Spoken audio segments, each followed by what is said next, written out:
आप सभी का स्वागत है एलजीएन के एक और प्रशिक्षण वीडियो में। हम नहम्याह के जीवन से और नहम्याह की पुस्तक से अगुवाई के सिद्धांत सीख रहे हैं और यह भाग 8 है। भाग 8 में हम अगुवे के प्रलोभन के बारे में देखेंगे। पिछले भाग में हमने यह देखा था कि कैसे एक अगुवा विवादों को सुलझाता है। आप क्या सोचते हैं कि सफलता को संभाल पाना ज़्यादा कठिन है या असफलता को? थॉमस कार्लाइल ने एक बार ऐसा कहा कि कठिनाई को संभाल पाने वाले प्रति 100 व्यक्ति में से सिर्फ एक ही ऐसा व्यक्ति होता है जो उन्नति और समृद्धि को संभाल पाता है। मैं सोचता हूं कि बहुत से लोग ऊंचे पद पर रहने की बात को नहीं संभाल पाते हैं। यह उन्हें बदल देता है, परिवर्तित कर देता है। दरअसल सफलता कई लोगों को बर्बाद कर देता है। अगुवाई के 3 सौभाग्य हैं। पहला, पद, आप ज्यादा बन सकते हैं। दूसरा है शक्ति, आप ज्यादा कर सकते हैं। और तीसरा है सौभाग्य, आप ज्यादा पा सकते हैं। ये तीनों ही अगुवाई के नैतिक लाभ हैं, पर इन तीनों के साथ एक बड़ा प्रलोभन इनके दुरुपयोग का, गलत उपयोग का भी आता है। पहला कुरिन्थियोस के 10 के 12 में हम पढ़ते हैं, इसलिए जो यह सोचता है कि वह दृढ़ता के साथ खड़ा है, उसे सावधान रहना चाहिए कि वह कहीं गिर ना पड़े। हम अगुवाई के प्रलोभन के बारे में बात करने वाले हैं। यदि आप समाचार पत्र पढ़ते हैं या समाचार सुनते हैं तो आपको ऐसे घटनाओं के बारे में जरूर पता होगा। ताकत अक्सर लोगों को बर्बाद करता है और संपूर्ण ताकत लोगों को संपूर्णतः बर्बाद करता है।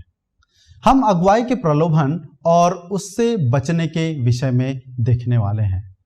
इस भाग की पृष्ठभूमि यह है कि नहम्याह यहूदा का राज्यपाल है।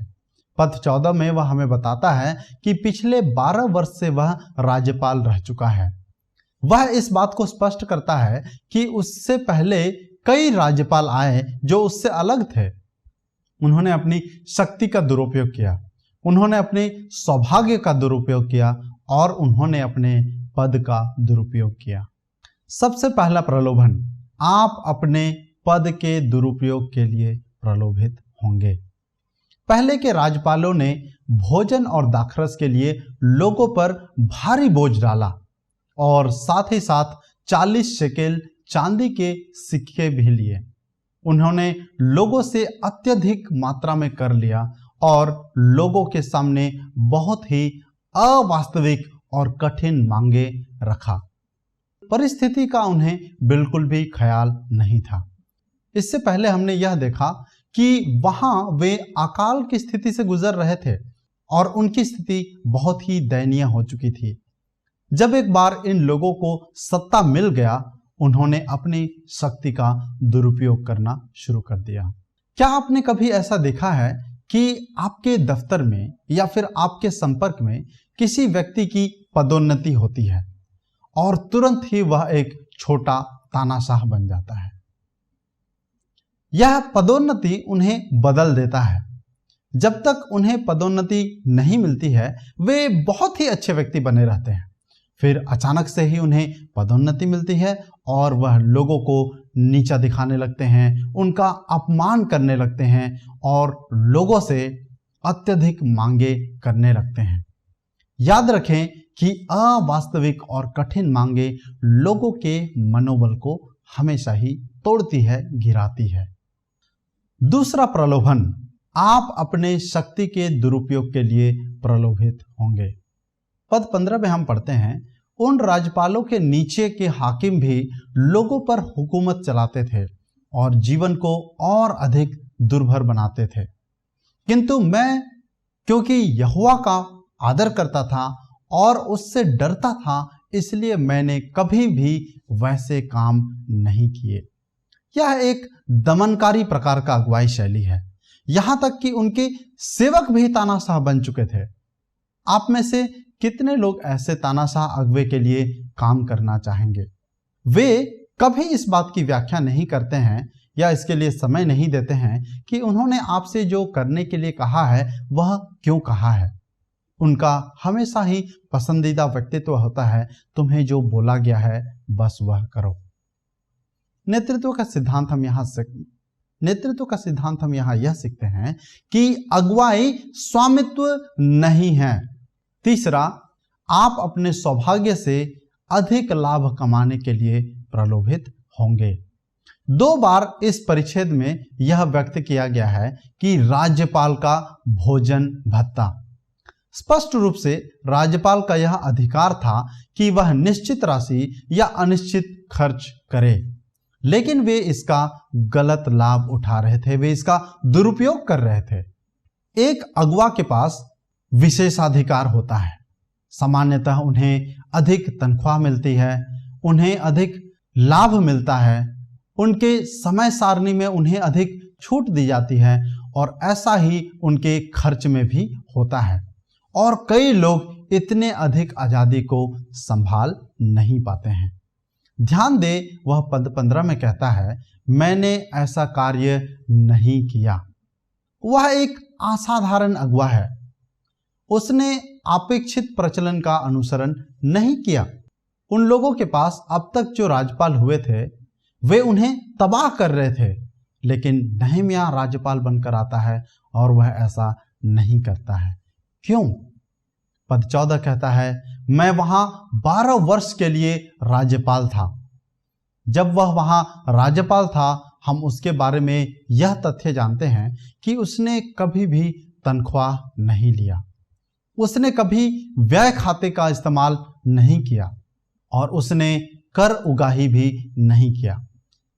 कभी अपने फायदे के लिए भूमि की खरीदी नहीं की, वरन उसने मजदूरों को अपने व्यक्तिगत आय में से काम करने के लिए खर्च दिए।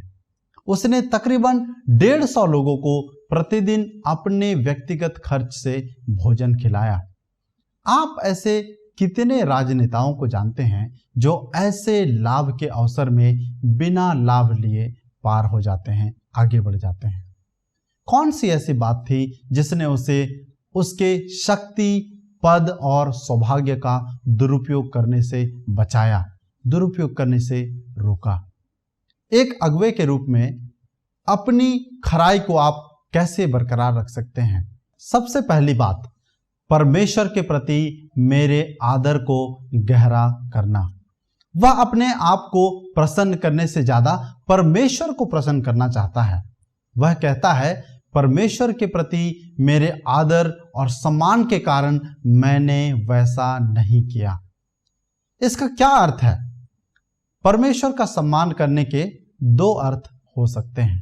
पहला, यह स्वीकार करना कि परमेश्वर ने मुझे इस पद पर रखा है। वह कभी यह नहीं भूला कि उस स्थान पर परमेश्वर ने उसे ठहराया था। हम भजन 75 उसके साथ में पढ़ते हैं, परमेश्वर न्याय करता है, परमेश्वर इसका निर्णय करता है कि कौन व्यक्ति महान होगा। परमेश्वर ही किसी व्यक्ति को महत्वपूर्ण पद पर बिठाता है, वह किसी दूसरे को नीची दशा में पहुंचाता है। महान अगुवे यह जानते हैं कि वे सिर्फ भंडारी हैं। वह इस बात को मानते हैं कि यह उनका संसार, उनकी मंडली या उनका व्यवसाय नहीं है। वे बस सिर्फ इसके प्रबंधक हैं, भंडारी हैं। पदोन्नति परमेश्वर की ओर से आता है और यह मनुष्यों की ओर से, लोगों की ओर से नहीं आता है। दूसरी बात, परमेश्वर का सम्मान करने का अर्थ है कि यह जानना कि मैं परमेश्वर के प्रति जवाबदेह हूं। पद 9 में कहते हैं, तुम जानते हो कि तुम्हें परमेश्वर से डरना चाहिए और उसका सम्मान करना चाहिए। परमेश्वर का भय मानना ही बुद्धि का आरंभ है। कई बार लोग परमेश्वर का भय नहीं मानते हैं। वे सोचते हैं कि ऐसी चालबाजी करके वे बच निकलेंगे, वे बच जाएंगे। बाइबल हमें बताती है कि तुम्हारे आत्मिक अगुवों का आज्ञा पालन करो और जो वह तुमसे कहते हैं उन्हें करने के लिए इच्छुक हो, क्योंकि उनका काम तुम्हारे प्राणों की रखवाली करना है। उन्होंने अपने काम कैसे किया है इस बारे में परमेश्वर उनका न्याय भी करेंगे। कोई भी अधिकार बिना जवाबदेही के नहीं होता है। हम जो सिखाने वाले हैं, दूसरों की तुलना में अधिक कड़ाई के साथ हमारा न्याय किया जाएगा। यही है परमेश्वर का सम्मान करना। आपने मुझे यहाँ ठहराया है, मैं यहाँ आपकी सेवा में आपके प्रति जिम्मेदार हूं, मैं आपके प्रति जवाबदेह हूं। आप कैसे अपने खराई को बरकरार रख सकते हैं? दूसरा तरीका, लोगों के प्रति प्रेम विकसित करें। स्पष्टतः जब हम 5 अध्याय पढ़ चुके हैं तो हम यह जानते हैं कि नहम्याह तरस और दूसरों के प्रति विचार से भरा हुआ एक व्यक्ति है। वह सच्चे दिल से लोगों की परवाह करता है। हम इस बात का उदाहरण कई बार देख पाते हैं। तब भी हमने ये देखा जब लोगों का शोषण किया जा रहा था, तब वह क्रोधित हुआ। पद 17 में हम पढ़ते हैं, मैं अपने भोजन की चौकी पर नियमित रूप से हाकिमों समेत 150 यहूदियों को खाने पर बुलाया करता था। नेतृत्व का सिद्धांत। असफल अगुवे इस बात पर ध्यान देते हैं कि वे क्या हासिल कर सकते हैं, जबकि प्रभावशाली अगुवे इस बात पर ध्यान देते हैं कि वे क्या दे सकते हैं। बाइबल कहती है कि दाऊद ने हृदय की खराई से उनकी चरवाही की। जब मैं अगुवों का अध्ययन करता हूं, चाहे वे अच्छे हो या बुरे, अगुवे जो निरंतर अपनी शक्ति का दुरुपयोग करते हैं, वे लोगों से प्रेम नहीं करने वाले होते हैं। पौलुस कहता है कि तुम्हारे प्रति हमारा जो प्रेम है, उसके कारण हम तुम्हारे साथ सिर्फ सुसमाचार ही नहीं वरन अपना जीवन भी बांटते हैं। तुम हमारे लिए इतने प्रिय थे, इस प्रकार से पौलुस कहता है। ध्यान दे, यहां वह कहता है कि हमने अपना जीवन भी तुम्हें दिया है। यदि आप लोगों से प्रेम करेंगे तब आप उनका दुरुपयोग या गलत फायदा नहीं उठाएंगे। नहम्याह 5:6 में उसकी प्रतिक्रिया, जब उसने यह जाना कि लोगों का शोषण किया जा रहा था, जब मैंने उनकी ये शिकायतें सुनी तो मुझे बहुत क्रोध आया। प्रेम कई बार आपको क्रोधित होने के लिए प्रेरित करता है। यह तथ्य कि वह क्रोधित हुआ हमें यह जानकारी देता है कि वह लोगों से प्रेम करता था, लोगों की परवाह करता था। आप अपने खराई को कैसे बरकरार रख सकते हैं? तीसरा तरीका, अपने आप को अनंतकालीन पुरस्कार के लिए अनुशासित करें। पद 19, हे परमेश्वर, उन लोगों के लिए मैंने जो अच्छा किया है तू उसे याद रख। उसने कहा, मैंने ऐसा नहीं किया, मैंने अपने आप को अनुशासित किया। पद 16 में हम पढ़ते हैं, नगर परकोटे की दीवार को बनाने में मैंने कड़ी मेहनत की थी। वहां दीवार पर काम करने के लिए मेरे सभी लोग आ जुटे। हमने इससे पहले यह देखा था कि इस क्षेत्र में अकाल पड़ा था और लोग भोजन के लिए अपने घरों को गिरवी पर रख रहे थे। इससे पहले के राज्यपालों ने इस मजबूरी का फायदा उठाया। नहम्याह कहता है, मैं आया और मैंने ऐसा नहीं किया। वह आकर खुद भी इस मौके का फायदा उठा सकता था, क्योंकि वह भोजन का प्रबंध कर रहा था, लेकिन उसने ऐसा नहीं किया। क्यों? वह परमेश्वर का आदर करता था और क्योंकि वह लोगों से प्रेम करता था और उसकी आंखें अनंतकालीन पुरस्कार पर लगी थी। वह अपने आप को अनुशासित करता है, जिसका अर्थ यह है कि वह अपने आजादी को सीमा में बांध रहा है। एक अगुवे से अधिक अपेक्षा की जाती है। अगुवों पर अधिक शिकंजे होते हैं। आप अधिकार के पद में जितना ऊंचा बढ़ते जाते हैं, उतना ही अधिक आपसे अपेक्षा किया जाता है। आपके पास उतने ही कम विकल्प होते हैं और उतनी ही कम आजादी भी होती है। आप इन सभी का त्याग अन्य चीजों के लिए करते हैं। पहला कुरिन्थियों 9 अध्याय इस विषय में एक उत्कृष्ट अध्याय है। एक अगुवे के रूप में पौलुस अपने अधिकार का बचाव करते हुए कहता है कि वह अपने आजादी को सीमित कर रहा है और अपनी आंखों को अनंतकालीन पुरस्कार की ओर लगाता है। नेतृत्व सिद्धांत हम यहां यह सीखते हैं असफल अगुवे अपने अधिकार पर ध्यान लगाते हैं और प्रभावशाली अगुवे अपनी जिम्मेदारी पर। वह इस क्षेत्र में सबसे प्रभावशाली अगुवा था। उसके ऊपर देखरेख करने वाला और कोई नहीं था, वरन वह सीधे फारस के राजा के प्रति जवाबदेह था। वह यह कहता है कि वह यहाँ 12 वर्ष से राज्यपाल के कार्य कर रहा था और उस स्थान पर उसे किसी के प्रति जवाबदेह होने की जरूरत नहीं थी। राजा उससे 800 मील दूर था, लेकिन इन सभी समय उसने कभी भी अपने शक्ति का दुरुपयोग नहीं किया। वह इस प्रलोभन में नहीं पड़ा, क्योंकि उसने 3 कार्य किया। उसने परमेश्वर का आदर किया, उसने लोगों से प्रेम किया और उसने अपने आप को अनंतकालीन पुरस्कार प्राप्त करने के लिए अनुशासित किया। उसने कहा, परमेश्वर ने मुझे एक काम दिया है और मैं उसके अलावा और किसी बात पर ध्यान नहीं लगाने वाला हूं। मैं किसी और बात पर अपनी ऊर्जा बेकार नहीं करना चाहता हूं, खर्च नहीं करना चाहता हूं। उसने हर एक क्षेत्र में अपने आप को अनुशासित किया। मैं सोचता हूं यह एक बड़ी प्रेरणा थी। मैं सोचता हूं यह वही प्रेरणा थी जो मूसा के पास था, जिसके बारे में हम इब्रानियों के पत्र उसके 11 अध्याय में पढ़ते हैं। उसने परमेश्वर के लोगों के साथ कष्ट झेलने का चुनाव किया, बजाय पाप के साथ आनंद करने का। पाप दरअसल में आनंददायक होता है, मजेदार होता है। यदि ये मजेदार नहीं होता तो कोई इसे नहीं करना चाहता, लेकिन यहां ऐसा कहा गया है, उसने परमेश्वर के लोगों के साथ कष्ट झेलने को पाप के थोड़े समय के आनंद से बेहतर जाना। इतिहास में ऐसे बहुत कम लोग हैं जिनके पास क्षमता, अधिक ताकत और अधिक सौभाग्य पाने का मूसा के समान सौभाग्य या अवसर प्राप्त था। वह उस समय के संसार के सबसे सफल देश के सबसे ताकतवर इंसान, फिरौन के बाद दूसरा सबसे शक्तिशाली इंसान था। संसार का पूरा धन मिस्र पर ही केंद्रित था। उसने उसी बात को त्याग दिया जिसे हम सभी पाने के लिए अपनी जिंदगी गुजार देते हैं। उसने इन सब को त्याग दिया क्योंकि उसकी नजरें सही जगह पर टिकी थी, और उसकी नजर सही जगह पर टिके रहने का कारण उसके पास सही महत्व मूल्य था।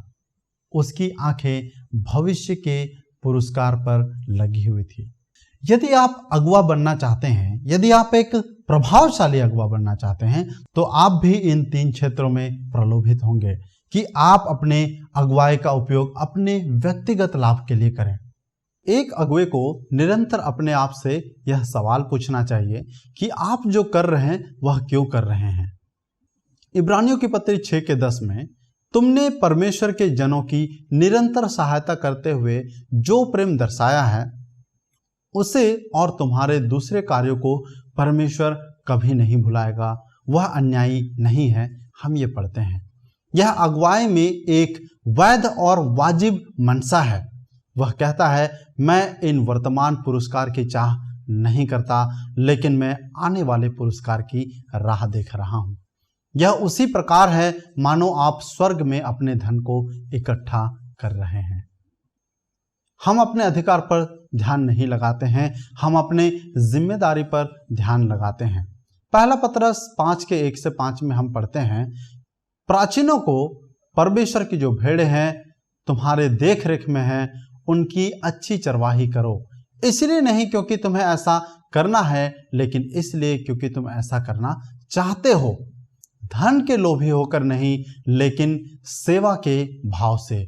जो तुम्हें सौंपे गए हैं उनका स्वामी बनकर नहीं, लेकिन भेड़ों के अच्छे चरवाहे के रूप में। और जब मुख्य चरवाहा आएगा तब तुम महिमा के मुकुट प्राप्त करोगे, जो कभी मुरझाने का नहीं। एक अच्छा अगुवा उत्सुकता से अगुवाई करता है। वह अगुवाई इसलिए नहीं करता क्योंकि उसे ऐसा करना है, बल्कि इसलिए क्योंकि वह ऐसा करने के लिए इच्छुक है, वह ऐसा करना चाहता है। वह यह सोचता है कि वह क्या दे सकता है और यह नहीं कि उसे क्या मिलेगा। पैसे के लिए लालची नहीं बल्कि सेवा के लिए उत्सुक। एक वास्तविक अगुआ तानाशाह होने के बजाय उदाहरण स्वरूप अगुवाई करता है। यहूदी राजाओं में सभी जब उन्होंने परमेश्वर की सेवा की तब वे समृद्ध हुए। जब उन्होंने अपने पद और विशेषाधिकार का और शक्ति का दुरुपयोग करना शुरू किया तब उन्होंने अपने नेतृत्व को खो दिया। आप में से कितनों को कभी पदोन्नति दिया गया है? क्या आप इनमें से किसी प्रलोभन में कभी पड़े हैं? आपके पास अपने पद का दुरुपयोग करने का प्रलोभन होगा, अपने शक्ति का दुरुपयोग करने का प्रलोभन होगा। नेतृत्व आधिपत्य या स्वामित्व नहीं है, इसे याद रखें। यह तानाशाह बनना नहीं है या कोई दबंग बनना नहीं है। यीशु ने कहा जो सबसे बड़ा होना चाहता है वह सबका दास हो, सबका सेवक हो। आपको अपने विशेषाधिकारों का लाभ उठाने का लालच होगा, प्रलोभन होगा। यदि आप पदोन्नत हो जाते हैं तो आप पर और अधिक भरोसा किया जाता है, आपको और अधिक सौंपा जाता है। कभी कभी आप अपने समय सारणी अपने अनुसार बना सकते हैं। आप नेतृत्व के काम में आने वाली विभिन्न चीजों का दुरुपयोग कर सकते हैं। हम मत्ती रचित सुसमाचार उसके 25 अध्याय में एक दृष्टांत देखते हैं जहां एक धनी व्यक्ति अपने 3 अलग अलग दासों को तोड़े देता है कि वे उसके धन का इस्तेमाल करके कारोबार करें और अपने स्वामी के लिए लाभ पहुंचाएं।